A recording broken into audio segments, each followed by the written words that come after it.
Right now, there is nearly 43 million borrowers taking out $1.6 trillion in student loans. 5 million of those have defaulted on those loans.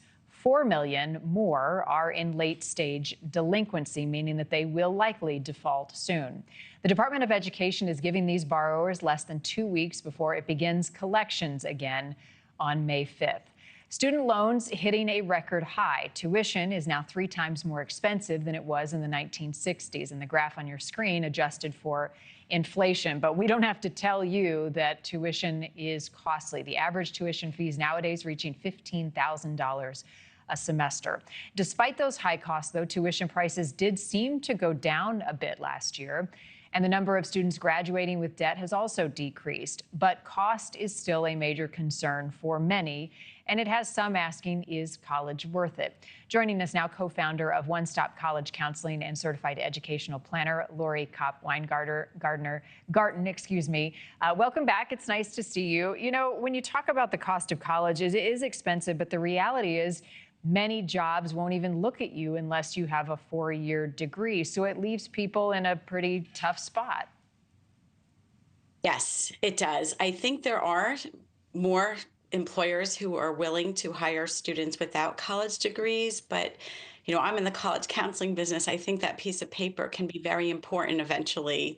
You definitely earn more over your lifetime. I think the number is $1 million more if you have that college degree, and college costs are soaring.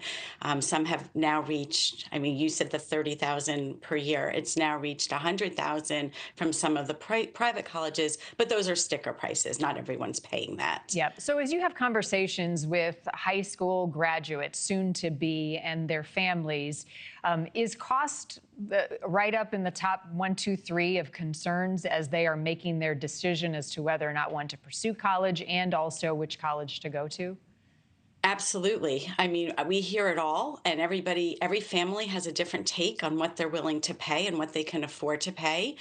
There are definitely, as you mentioned about debt, there are families going into debt. I'm not a big believer in taking out a $400,000 loan to pay for some of these colleges, but there are parents that will say, okay, this level of school I'll pay for, this level of school I won't, so they'll go to their local state school. I think parents have to be aware, though, that there are many ways to look at the different costs, and there are colleges that give tremendous financial aid. There's some colleges, if your family's earning $200,000, you're not paying tuition costs there, up to $200,000.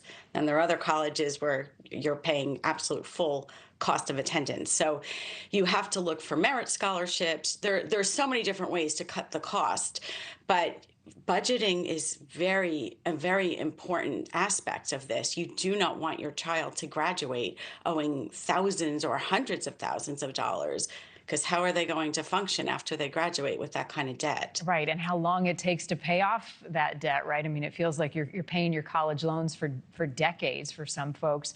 Does it also have people, Laurie, looking at other options, a break year, whatever they call it, a year where you work and earn enough money to help pay for college, go into the trades? Are you seeing more of that because of the concern of cost? I'm mostly seeing families looking for lower cost options. Of course, if you want to really save, well, besides getting a job, you could go to a community college for 2 years. You'll save quite a bit of money, and then move on to a 4-year college, and you get the same 4-year degree as somebody who went all 4 years to that college. That's a big cost savings. But more, I'm seeing the question of which colleges are giving merit money. We had students this year, some of them got $50,000 a year in merit. A few kids got full rides, not paying even for books and food.